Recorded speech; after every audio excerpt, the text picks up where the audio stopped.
All right, so we are ready to get going. We are in module 2 of the Facebook Floodgate formula, which is how to master your message. And today I want to talk about how to create a message that A, gets noticed, B, gets heard, and C, gets acted upon.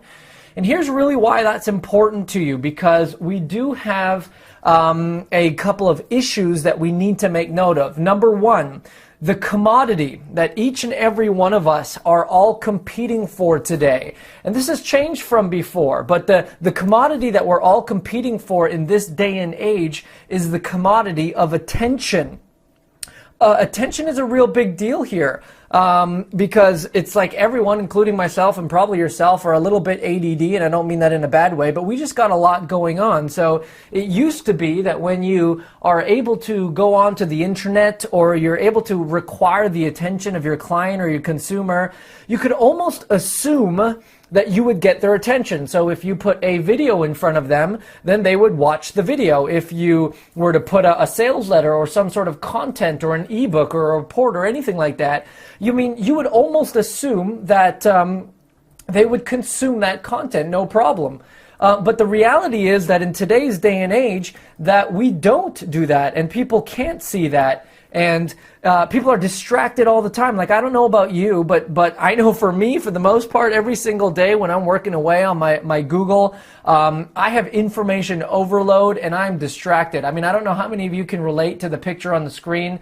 In fact, let me just take a second and ask everybody in here with the question. Go ahead and answer that in the question box there. How many people on a day-to-day while you're going ahead and doing your work can relate to the guy on the screen there? Or maybe even more specifically, your Google browser tabs look a little something like this. You have 1, 2, 3, 10, 15, or maybe even 20 browser tabs open. We have all this stuff going on, and now imagine your consumer and your client and your potential, the person you're trying to potentially reach there. I mean, back in the day, it was almost like attention was assumed, so you could spend your time and energy on persuading them or teaching them or influencing them, before taking an action. But now, if you are in the mindset that you would assume that people would just automatically are paying attention to you and they're consuming your content as you throw it out there, you are grossly mistaken, because today's day and age, if you're trying to influence and persuade and teach before trying to capture someone's attention, you will soon come to realize that there is nobody out there listening to you.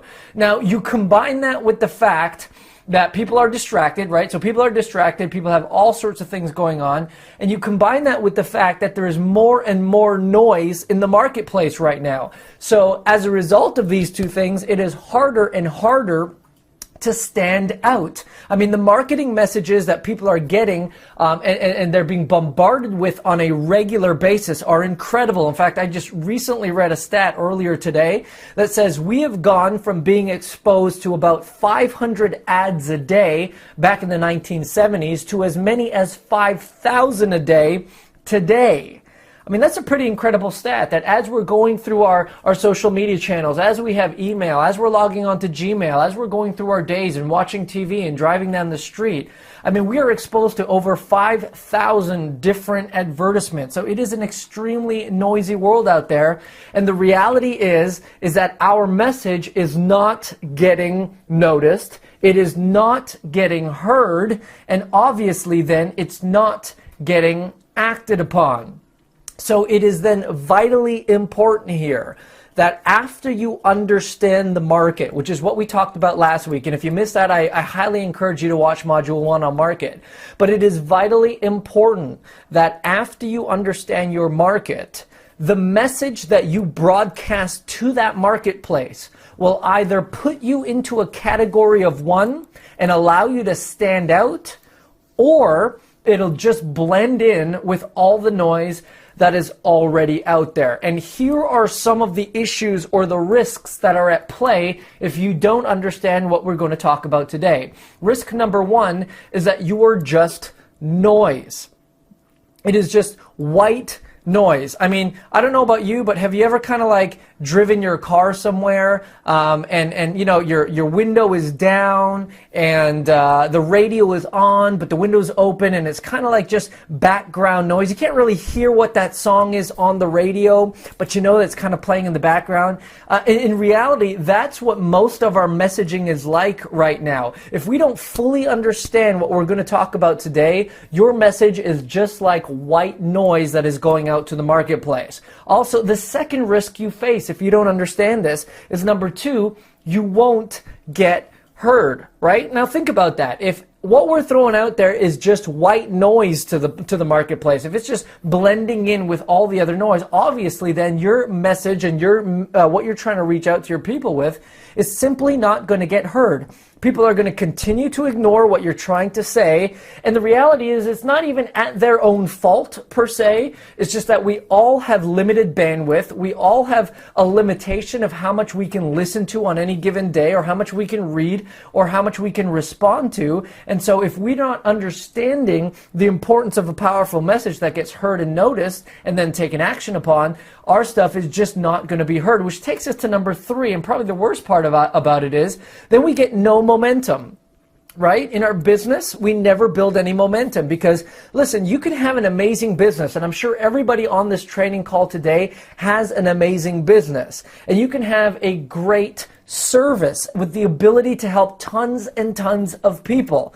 But essentially, it's like running on a hamster wheel if you're not getting your message heard, because you can never build that momentum needed to push that business forward and to get the traction that you're essentially working for. So all this to sum up is that if you don't understand this message thing that we're talking about today, your business, it's going to be a lot of hard work.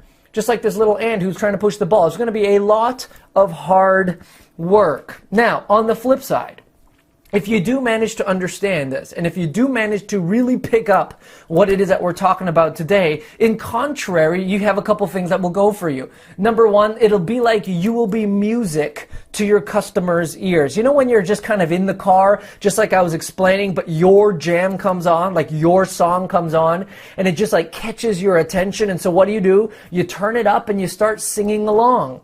And that's what people are like, or what people should be like, when they hear your message. It's almost like they could be going through their social media, or they could be going through their email, and then they see an email from you and they perk up because it's like, oh, I want to hear that. I want to see what's going on. I want to see what they have to say. So your message will be like music to their ears. Now, if your message will be like music to their ears, people will start to pay attention, right? When you have your message dialed in, and it's speaking to the hearts and the minds and the souls of your marketplace, then what happens is it begins to resonate with your market.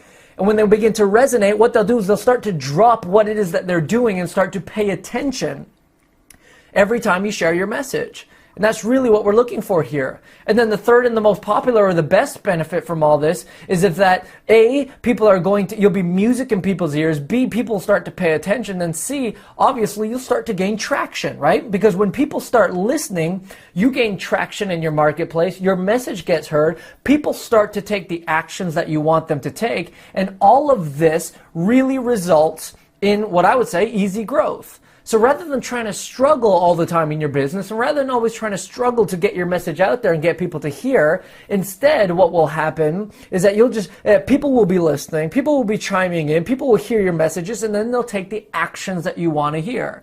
So just before we move on there, let me just kind of throw it out there and ask, like, what is the greatest thing that you want to happen when you really understand your message and it gets out there in a good way? What is the number one takeaway, or what is the number one thing that you want to happen in your business or your organization if people can just get a hold of your message? And so that's essentially what we're talking about here, and that's why it's so important. So I want you to keep that in the front of your mind as we're going through what we're talking about here today.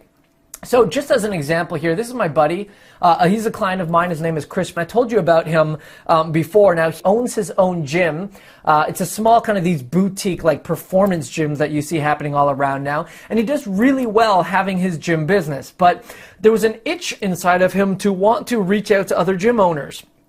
And he had this really great ability to teach other gym owners how they could build their business and how they can do things, great things in their business. So In doing this, he realized that he was trying to reach these people, but he wasn't really making ground, right? Like he was trying to teach people how to grow their business, but people weren't really paying attention to what he had to say. And there was all these distractions, and there was a lot of other people in the marketplace who were teaching other gym owners or personal trainers how to build their business. But he identified, and this goes back to last week in the market, he identified a hole in the marketplace. And he realized that there was a lot of people out there teaching people how to get new clients, but very few people who were teaching them how to keep clients. And so he created a program, and he created messaging around that program. And like you might remember, he called it the tribal retention system. And just by putting a really strong messaging kind of lingo around what he does, all of a sudden he started getting sales. Right? All of a sudden, he's now super well known, and people are all over messaging him and saying, hey, we want to do business with you. We want to see what you're up to. We want to learn from you. Here's what we're going to talk about today. Here are the 3 key principles to mastering your message. What I'm going to do first is I'm going to list out what they are, and then I'm going to go into each one in much more depth so you really get this, and this is what you want to follow and really take with you. So, key point number 1 is to know your why. Or know why. Principle key number 2 is frame your what. Frame your what. And key principle number 3, and pardon the imagery there, it's the best I could do, make it sexy. In this training, right, I'm not specifically going to talk about how to find your message, because there are some great and marvelous trainings out there that will show you how to find your message and train you how to like locate the message that's inside of you. So that's not necessarily what we want to talk about today. What I do want to talk about in this particular training and dedicate it more to this idea of once you have your message, how can we make it appealing in such a way that it stands out and it begins to attract the right type of clients to you? So let's start with this. Know why. Your message is essentially made up of 2 underlying components. Component number 1 is your why, and component number 2 is your what. So again, your message is made up of 2 components. Component number 1 is the why. Component number 2 is the what. Now, most people, when they're thinking about their message and their business and their organizations, they start with the quote-unquote what. So they're asking, well, what is it that I do? And then they'll answer that and say, well, this is my message. So I'm a financial advisor, or I run such and such, or I'm a coach for this. And they think that is my message. But I'm going to suggest to you today that more important than the what is the actual why behind your message. Now, let me explain what I mean. In a noisy world, and especially in the markets that you are currently in, it's almost like everybody's an expert out there. I mean, everybody's almost saying, well, I'm a health coach, or I coach with this, or I teach and speak on this, or I'm a guru in that. And so in this noisy world, it's like everyone is an expert. And so if everyone's an expert, you can't be just saying the same thing that everybody else is saying. Is that true? I mean, you can't just go out there and say, well, I'm saying this and so is saying the exact same thing, because you're not going to stand out. Now, beyond that, we also need to realize why people choose to do business with one particular organization, or let's just bring this home. Why is it that people choose to do business with you versus not doing business with you? And although there are a bunch of, reasons around that, I'm going to propose to you that one of the main reasons why people will do business with you is based on this thing that I call resonance, or this idea that you resonate with a certain quote-unquote energy, if you will. You resonate with a particular person, and you put out a certain frequency, if you will, and the people who are lined up with that frequency, the people who are lined up with that energy, are the ones who are attracted and drawn to you and what you do, and so end up choosing to do business with you.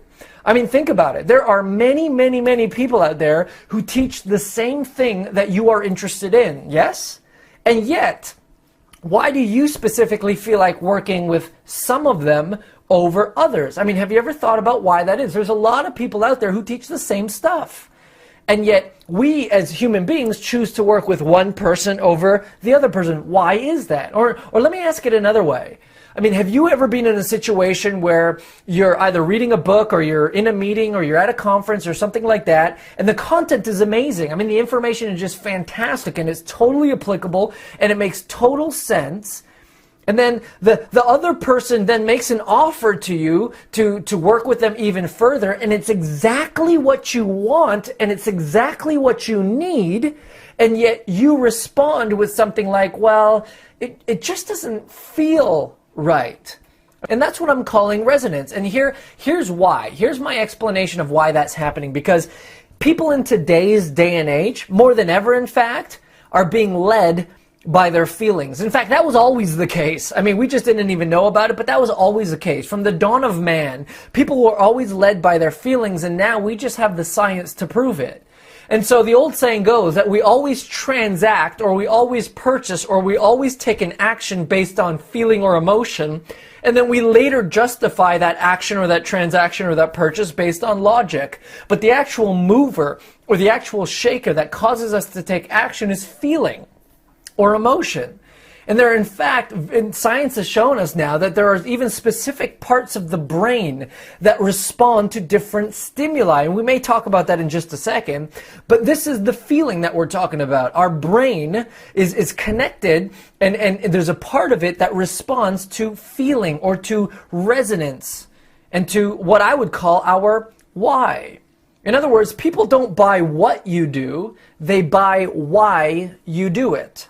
I'll say that one more time. People don't buy what you do, more so they buy why you do it. So the why part of the message is essentially the energy, if you will, behind it. I mean, picture your message as a magnet, or like antennas that are going out from what you do. And this message is putting out frequencies out there. It's drawing and it's polarizing, and it's either pulling and attracting or pushing away. And see, in the reality is, in today's world, I mean, you can't just have a good product or a service, because everybody else out there has a good product and a good service. The question is, what separates the good companies from the great companies? And I'm assuming everybody on this training wants to have a great company. So what separates the good companies from the great companies? Or think about this. Why does Apple year after year after year have the greatest innovations?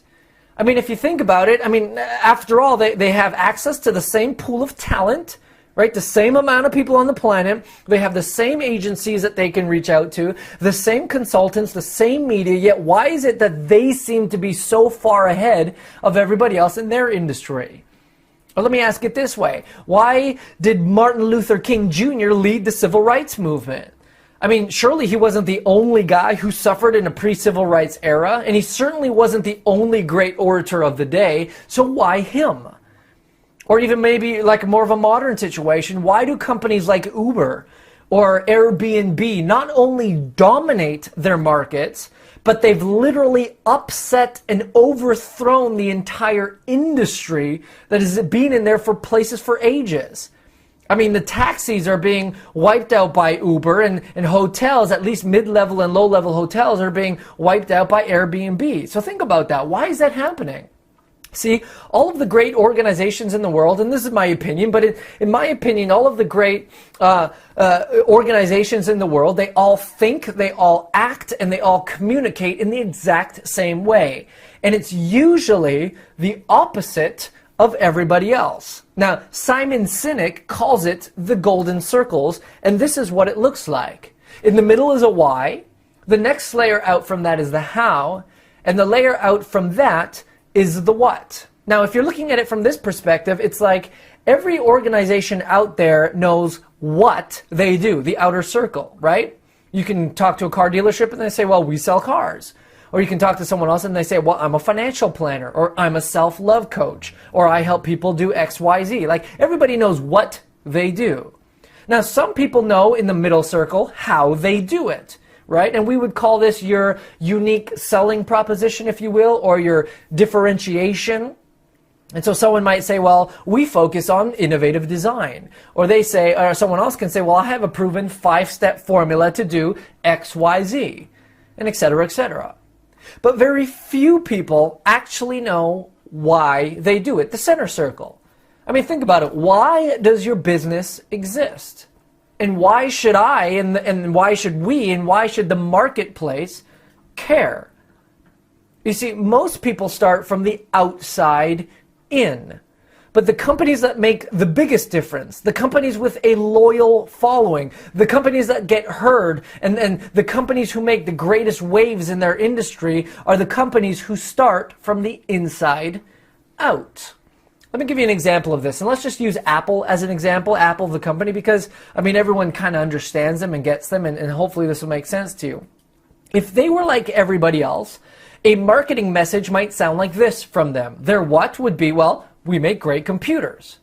Moving inwards, the how would be, well, they are beautifully designed, easy to use, and user-friendly. Would you like to buy one?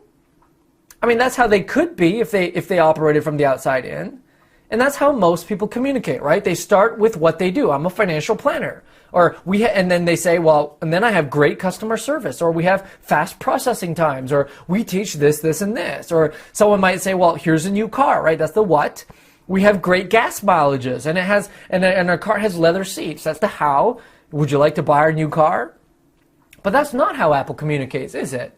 In fact, how does Apple communicate? Apple starts from the inside and moves to the outside. In fact, here's Apple's why from Steve Jobs. He says, here's to the crazy ones, the misfits, the rebels, the troublemakers, the round pegs in square holes, the ones who see things differently, who are not fond of rules. They have no respect for the status quo. You can quote them, disagree with them, glorify them, vilify them. About the only thing you can't do is ignore them because they change things. They push the human race forward. And while they may not seem as the crazy ones, we see genius. Because the only people who are crazy enough to think that they can change the world are the ones who do. And then moving beyond that, that's their why. What is their how? Their how is, well, yeah, our computers are beautifully designed, easy to use, and user-friendly. And the what is, well, we make great computers. Would you like to buy one? I mean, how powerful is that?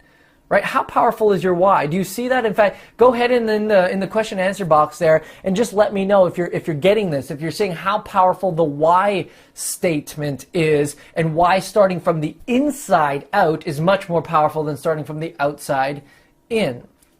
Now think about this. Remember technically here that Apple, in essence, is really just technically a computer company.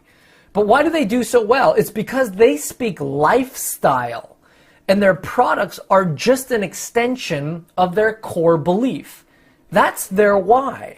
Now, when it comes to why, you can have two types of why. The first kind of why is a deeper meaning why. And this is why companies, for example, like Tom Shoes does so well. Because the whole story behind Tom Shoes is that for every pair of shoes you buy with Tom's, they will donate a pair of shoes to someone in a third world country or somebody who needs shoes. And that's a pretty powerful why.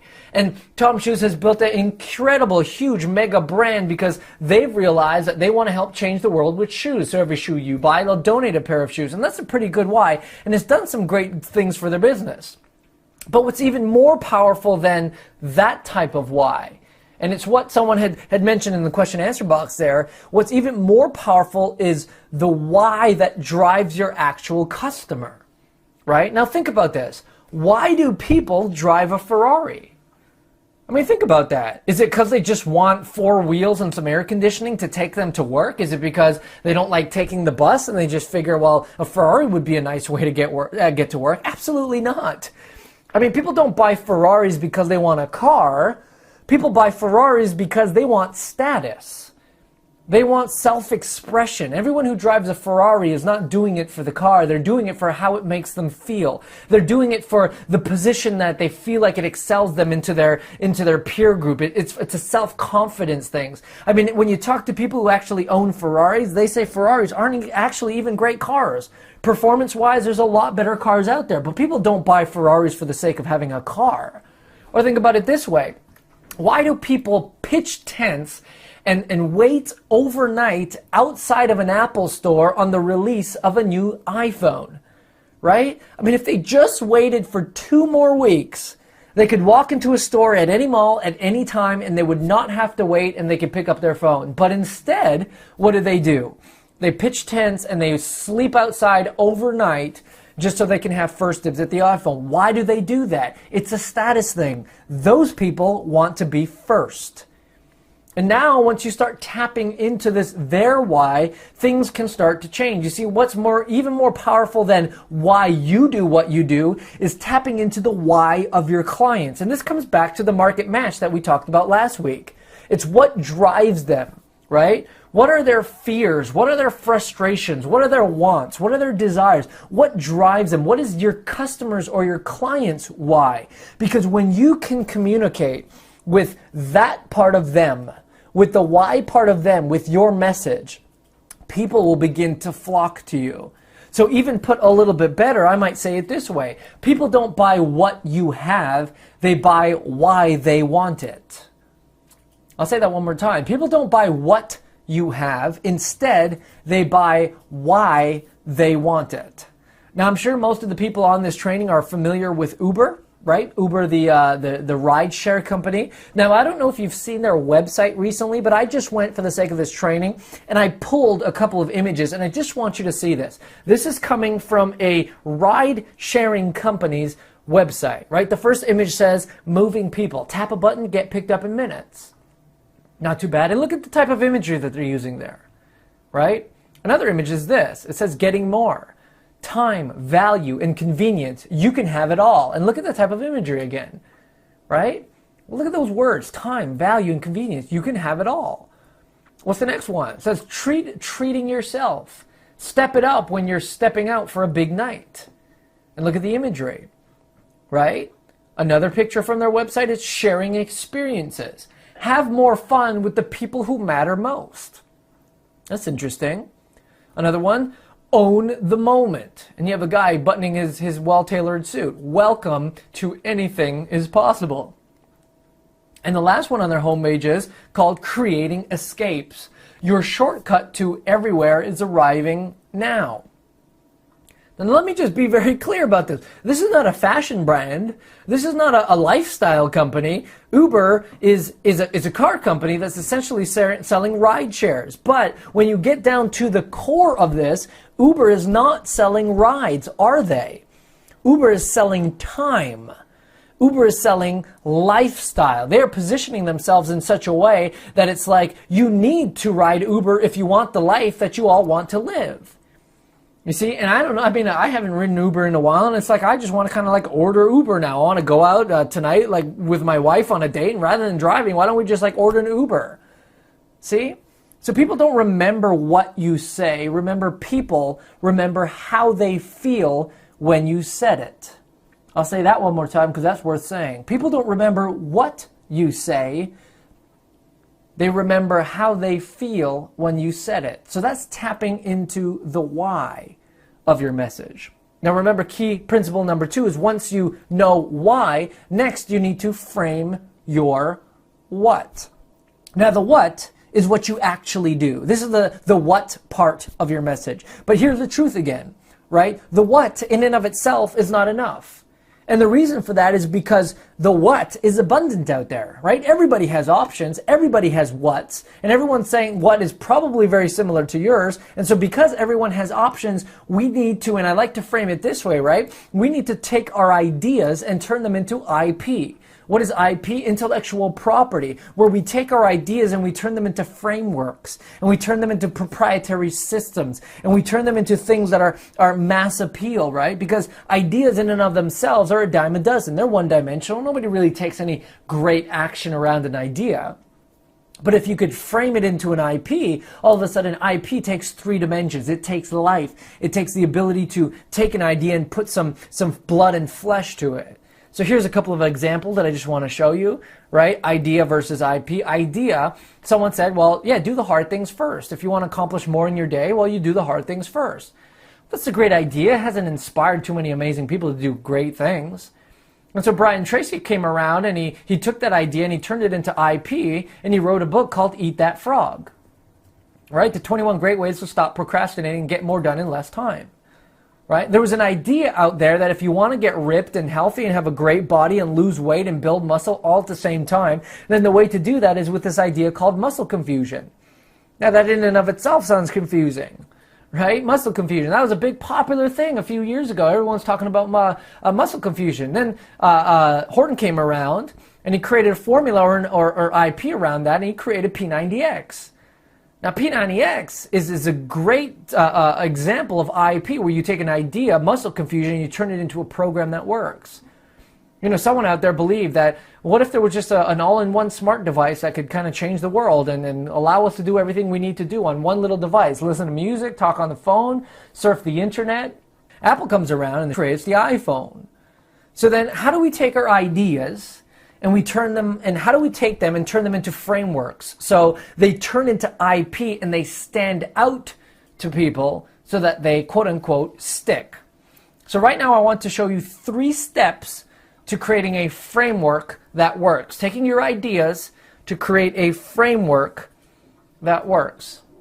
Now, just before we do that, let me just check in real quick to make sure everybody is with us. If you're understanding here, what was your greatest takeaway from the why section? From the why section, what was your greatest takeaway? Go ahead and write that in the Q&A box. So here, let's dive into this then. The 3-step framework that takes your what and turns it into your idea and turns it into IP. Number 1, get your ideas out of your head, right? Get your ideas out of your head, because if you're anything like me, you have a ton of ideas and a ton of things that kind of relate to what it is that you teach and what is it that you do and the core part of your message, and they're kind of like jumbled up all in a mess. So it's like, you know, getting a puzzle. I don't know if most of you would remember a puzzle and working those, but you know, what was the first step to starting to put together your puzzle? It was literally to dump all the pieces out onto the table or out onto the floor and turn them right side up. And this is essentially what we need to do with our idea. So what is it that works for you, right? If you like mind mapping, then mind map. If you like lists personally, right, then just make a list. If you like to draw and sketch out ideas, then go ahead and draw and sketch out ideas. The basic concept is you have all these ideas. The first step to turning it into IP is just getting it all out of your head, putting it onto paper or mind maps or lists or drawings, and just get it all out. Because here's the reality. Some of it will be great. Some of those ideas won't be great, right? Some of them might be main points that you're going to use. Some of them are going to be sub-points, but this is the exact process that I take for even these trainings that we're doing right now, right? I have this idea in my head that I want to teach on, right, how to master your message, and so I do a brain dump first, and I have all these pieces of paper. I write down every idea I possibly can about what I want to cover in this training, and I just dump it all out. So step number 1 is get your ideas out of your head. Step number 2 then is arrange them into chunks, right? So just like the puzzle that we're using in our example here, what do? You first look for the corner pieces, right? So you get the corner pieces and you lay them all out, and that looks good. And then you get all the pieces that look like a car and you kind of put them together. And then you get all the pieces that look like a sky and you start putting those together in a pile. And you just literally start to put together these little piles of different chunks of ideas. Right? So you take these ideas and you start breaking them down. Now in my case, for example, for the training, because I want to show you and be transparent with how I come up with it, right? I start with my 3 main points that we're talking about, which is know why, frame your what, make it sexy, and I kind of start chunking my ideas and thoughts into those 3 main points. I hope you're following so far. And then so once you've gotten it all out of your head, and then step 2, once you start to arrange them into chunks, step 3 then is to create your framework. Now I learned this one from Taki Moore, who's a good friend of mine, who learned this from Matt Church, who's part of Action Coach. I think he's the founder of Action Coach. And he has this thing, a piece of paper called the Pink Sheet. And this is what it looks like. He calls it the Pink Sheet, and I just want to show you how this works. Now, I've rearranged this in the way that I like to use it, but essentially it's all the same, and you can figure out however you want to go. So, starting at the top there, you see 3 kind of boxes on your screen, the top box, the middle box, and the bottom box. Starting on the top box, this is where you essentially put your main point, right? And so you'll see that you have concepts, you'll have meanings, you'll have tactics, you'll have the point or the essence. So once you've kind of taken all of these ideas and you have them into these little chunks, now you want to start breaking them down. And the first thing you want to do is lay out all your main points. Now, then in the middle box, here's where you're going to have your stuff, right? And as you can see in the little brackets there, this is where you'll have stuff that supports your main point. So you'll have stories, You'll have case studies. You'll have statistics, research, examples, processes, maps. In other words, once you make a point, you want to have at least 3 supporting stuffs that can go behind it. So you might have a story, a case study, a statistic. Or you might have an example and a process and a case study. But essentially, you want to start with your point number 1, and then 2, you want to have supporting stuff. And then lastly, you want to show the big picture. This is the bottom part, right? And the big picture is made up of 2 different things. A, it's a metaphor. Right? So just like in this training, as I just mentioned, I said, well, this is kind of like building a puzzle. So that's a metaphor. And then you can build a model like you can see on the left side there. Right? And you've probably seen me draw triangles and boxes and circles. And I'll show you another one in just a second, right? But like start with Y was a circle, it was a model. And what this allows you to do is to get a much deeper understanding, or allows your client or your customer to get a much deeper understanding of your message. So let me kind of walk through this with you very, very quickly, showing you how I did that for this, a portion of this specific training, right? So you start with a point, which is concept, meaning, tactic, point, or essence. You back it up with a few stuffs, if you will, content, stories, case studies, statistics, examples, processes, and steps. And then you end with a big picture, which is either a metaphor or a model. So in this case, right, I'm going to make a point. And my point is your why is the most important part of your message, right? And you heard me say that. The why, that's my point. Your why is the most important part of your message. Then you're going to back it up with some stuff. So in my case, I use stuff like case studies. So I talked about Apple, and I talked about Uber, right? And then I'm going to go and use a metaphor and show you a model of how that works. So, for example, in this case, I used the idea of magnets that draw, or antennas that throw out a frequency. And then I showed you the model of the 3 circles, right? The how, why, and what circles, or the why, how, and what circles more specifically, right? Now think about this. And I actually want you to answer this in the question and answer box here. If I had just come on this training and simply said to you, hey, you need to know the why part of your message if you want it to be effective. The why is an important part of your message. Would that be as effective as how I've broken it down here following the pink sheet? Right. Cool. Okay, so people are getting it, right? I mean, the idea is if I just come out here and make a point and then go away, I'm going to trust you to make the point. But if I just make that point and trust you to believe the point and apply it, that's not going to be nearly as strong as, well, you make the point, you support it with 3 things or 3 things under the stuff category, and then you use a metaphor and a model. This helps to drive it a little bit deeper. Speaking of like a model, I mean, here's one for you now that you've seen me draw before, right? Your message is made up of your why, your what, and then your IP, or IP to make it sexy, right? Your why, your what, your IP. And so this is a great example of a model. So here we go. We're coming to the last key principle here, right? The first one, again, is know why. The second point was frame your what. And for the sake of this example, we're going to say the point number 3 is make it quote unquote sexy. And I'm not talking about sexy as in sex sells, which I mean it does, but that's not what we're talking about. I mean though, if it's really boring and what you're trying to get across to people is boring, nobody's going to pay attention. I give this example all the time where I had one of my clients who's basically going out there and saying, well, I want to teach people how to attract high-paying clients. Well, that's a pretty good idea, and it makes sense, and he had a nice framework around it, and everything was cool. But what do you think is more attractive to the marketplace? A, how to attract more clients, or B, the velvet rope method, quote unquote, a system of irresistible influence to having customers asking to work with you rather than you working with them? I mean, I don't even think I have to ask the question here. I can assume that most people realize that the second option is much more powerful than the first. And so that's what we're talking about here. Or what's more quote unquote sexy? What has more attraction appeal? Muscle confusion or P90X? Right? P90X is much more. It sounds great. And they built an entire $100 million business around this. Do something extraordinary with your body and life, right? So how do we do this then? Well, Seth Godin talks about this concept that he calls purple cows.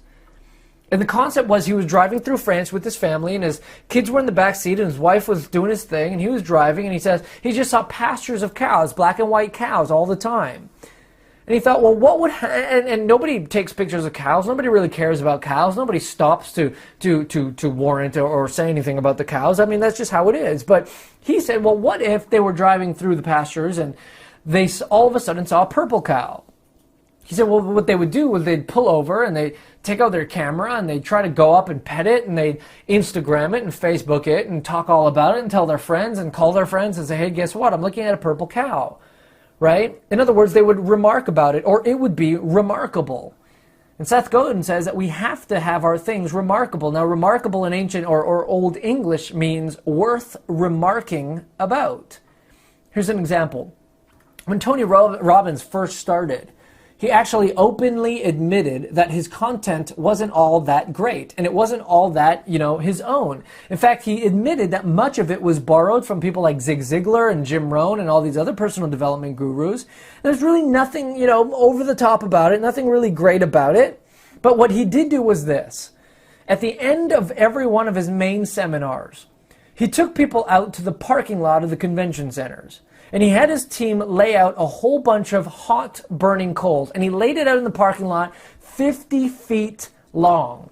And then he made everybody take off their shoes, roll up their pants, and walk across it. Now imagine this. I mean, the physics of this is actually very simple. The reality is anybody can do that, and there's nothing really all that special about it. I mean, it's completely safe. It's really just a normal act to do. But think about this. For the person that actually does this, right, when they go to work on Monday, they're going to remember the experience because it's not every day that you go walk on hot burning coals for 50 feet. And B, if someone asks, well, what'd you do this weekend? They're not going to turn around and say, oh, well, I went to a seminar. No, they're going to turn around and say, well, I walked on fire. See, that is something worth talking about. So when you're thinking about your business and you're thinking specifically about your message, what is it about it that's worth talking about? Here's another example. There's a company called Silk, right? And that sounds like milk because it's supposed to. And so what they did was they put their product, which actually technically doesn't even need to be refrigerated, but in all the major superstore chains and all that, they decided that they wanted to put their product in the milk section in the refrigerator. Why? Because when someone walks into the refrigerator section and they're looking for milk, they're going to see milk, milk, milk, milk, and then Silk. Why? Because it's going to stand out. And it's worth remarking about. And they built a great business around doing just that. And so the idea then is to find what people really want. Find what people in your marketplace really want and then give it to them. But then give it to them in a way that it stands out. This is 4 steps to really making this whole thing work. Number 1, diagnose the pain. So what is the pain or what is the pain point that your ideal customer or client is going through? Number 2, differentiate your claim, which is what we're talking about with the messaging. So diagnose the pain in your messaging, then differentiate your claim. Number 3, demonstrate the gain. And then 4, deliver to the reptilian brain, or the part of the brain, the emotional part of the brain that takes action based on feelings and emotions. And how do we do that? We do it with the why. So I want to now take this and bring this to the home front here, and I want to provide you with a simple 3-step naming strategy that you can take any one of your concepts or ideas, your whys and your whats, turn them into a framework, and then take that framework that you can use and make it sexy. Because once you know why, and then you've created the what framework around it, turning your ideas into IP, now we just need to name it something that has super high appeal. And we do this by asking 4 questions. Question number 1 is, what is it? Now, for the sake of this example, I'm going to use my friend Chris again with the tribal retention system. I'm going to use him as an example of how we'd come up with this. So question number 1 is, what is it? Now, if we use Chris's example, it would be a program to help personal trainers and gym owners keep or retain their clients, right? That's what it is. It's a program to help personal trainers and gym owners keep or retain their clients. The next question you want to ask is, well, what is the benefit, or what will it do for the ideal client? So in Chris's case, well, it'll make them more profitable. It's easy to do because we're not always looking to try to get new clients, but this is easier to retain clients than to get new clients. C, it builds a community, right? Builds you a tribe, a community. Those are some of the benefits that people walk away with? And then question 3 is, how does it make them feel? Or how does it make your client feel? Well, it makes the client feel in control because their business is not all over the place and they really can control the deal flow and knowing that every month that their customers are going to stay with them. How else does it make them feel confident that their business is growing and staying steady? How does it make them feel? And then question number 4 is, are there any metaphors that you can use to describe what this is? Right? So in Chris's case, again, some of the metaphors we could potentially use is like an army platoon, right? Or a pack, or maybe a tribe. Now, once you've asked these 4 questions, right? Once you've asked, well, what is it? What is the benefit of it? How do you want them to feel? And are there any metaphors that you can use to describe what it is? Now, you basically go through this list and you begin to circle keywords in there. So if I were to do this with this current example, I'd maybe circle something like a confident. I would circle community. I would circle retention. I would circle tribe, right? And then the process from there is actually very easy. The name always has to start with the, right? So in this case, the tribal retention system, your name always has to start with the. Then B, you take 1 or 2 of your circled words and you inject them into the title or into the name. And then C, you always want to end with a thing. And when I say a thing, I mean a technological word. So system or blueprint or planner or builder or assessment or process. And then you literally take all this naming convention, you start with the, you end with a thing, which is a technological word, system, blueprint, planner, builder, assessment, process. And then you take 1 or 2 of the circle words and you put them right in the middle. And then you see what happens, right? You take 2 or 3 spins at this. So in this case, we could have said the community blueprint, right? Okay, well, that sounds all right. Well, the retention planner, right? Now, okay, well, that works. And we kind of kept going at this, and then we came up with the tribal retention system. We threw it around a bit, right? We played around with some of the circle words. We thought, yeah, well, system is probably the best way to call it, and we always start with the, and a couple middle words that we really liked was tribal and retention. And then we put the whole thing together. Are you following? So again, I just want to take a quick check-in here.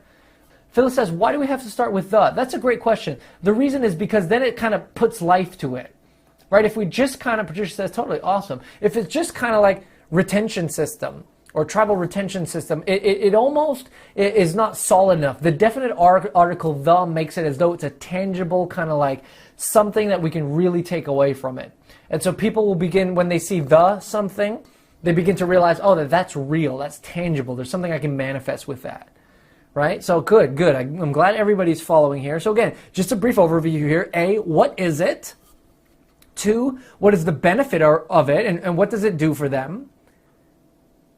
3, how does it make them feel, or how do you want them to feel? And then 4, what are some of the metaphors that you can associate with it? And again, start with the, end with a technological word, and then play around with a couple of the circle words, and then you have something that you're really good with. And really that's it, right? Once you've started with your why, remember, know your why, then frame your what, then you make it sexy with this naming convention, then you start to begin to have a message that you can work with, that we can begin to name your magnets with, that we can begin to name your programs with, that we can begin to name your ads with, that we can begin to name everything we do with, and this now is going to what's allow you to stand out in the marketplace, just like it did Chris. And so we're more or less towards the end of the training here, but before I let you go and before I kind of do a wrap up and give you some to-do items and to-do tasks and lists, let me just throw it back out there and say, what was your 1 or 2 top key takeaways from the entire training? So right there in the question and answer box, and this is just really for you, so you know that when you get off this training right now, you can go and actually start applying things to your business. You know, what are the key takeaways that you can implement right into your business? So here's the takeaways, right? Just a reminder. So you have it. Here are the takeaways for you. Number 1, know your why. Remember, there's multiple levels to the why. Why do you do what you do? Why should people care? Right? Start with why. But even more powerful than that is not just your why, but your customer's why. If you can keep in the forefront of your mind your customer's why, and you begin to communicate on that level with your clients, then you have a really, really powerful message. So start with your customer's why and tap into that in all that you do. And then in your concentric circle, start with the why, then move into the how, and then maybe mention the what. Next, frame your what, right? Use the pink sheet we just talked about there, right? What's your point? Back it up with some stuff, and then give a big picture view of it, right? Provide a metaphor and a model that helps people understand it and drive it deep. So use the pink sheet. And then lastly, again, make it sexy, right? Take what you have and create some appeal to it and name it by asking the 4 questions that we asked just above here. So here are your to-dos, right, for next week, because this is all leading up to being able to push this out on Facebook and to use Facebook to attract your ideal customers and clients. This is all foundational stuff that if you don't have this in place, then your Facebook marketing is not going to matter. It's just not going to work. And if it does, you're going to be overpaying for your leads and your advertising. So your to-dos, and there's just 3 very simple ones here. Number 1, write out your why, or write out the why, right? Think about your market from last week. Think about your market and who they are exactly. Look at their avatar, look at the pulse, look at their behavior, get really clear about that, and then start to craft your why. And when I say your why, I mean the why of your message that's appealing to the why of your market. Number 2, frame your IP. So using the pink sheet that you'll all get access to, frame your IP. Right? Take that IP and figure out, okay, well, what are my points? Right? How am I going to deliver this content to some people? And maybe it's in a live meeting. Maybe you're speaking from stage. Maybe you already have a module. Maybe you want to develop an online training program. Or maybe it's a service, but you still want to frame your IP so it stands out. So frame your IP using the pink sheet. And thirdly, name your quote-unquote thing. Right? Name your program. Name your magnet. You can even potentially use this to name your business. I mean, you can use this to name just about anything, but begin to think about how you can name your programs, your coaching practice, your businesses, your thing, and using this type of framework.